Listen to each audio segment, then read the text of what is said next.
तसं भगवंताच्या गळ्यामध्ये हार घालताना आपण सुवासिक फुलाचा हार घालू, त्यामध्ये सुवासिक दिसण्यात चांगली असतील अशी फुलं घालू, त्यामध्ये पानं घालू जाऊ, पानं फुलं बिलं सगळी घालू. पण त्या दोरीतून जर गेली तर भगवंताच्या गळ्यात पडेल. चांगलं सुवासिक फुल सुद्धा भगवंत त्या दोरीतून जर गेलं नाही तर भगवंताच्या गळ्यात नाही पडायचं. किंवा सत्कर्म सुद्धा भगवंताच्या स्मरणात जर केलं नाही तर भगवंताकडे पोचणार नाही का. म्हणून प्रपंचाची कोणती कर्तव्य आपल्याला असू द्या, त्या भगवंताच्या स्मरणात जर केली तर भगवंताला पोचल्याशिवाय राहायची नाही, त्या फुलासारखं होईल.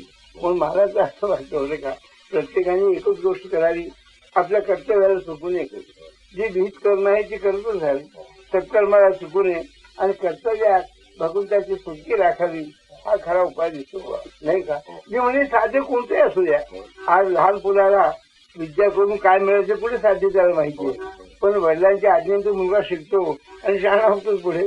त्या आत्मवेकडे आपल्या शिकवलं असेल सत्पुरुष आहे, पण मोठे मोठे असतात, ज्ञानेश्वरासारखे, समर्थासारखे.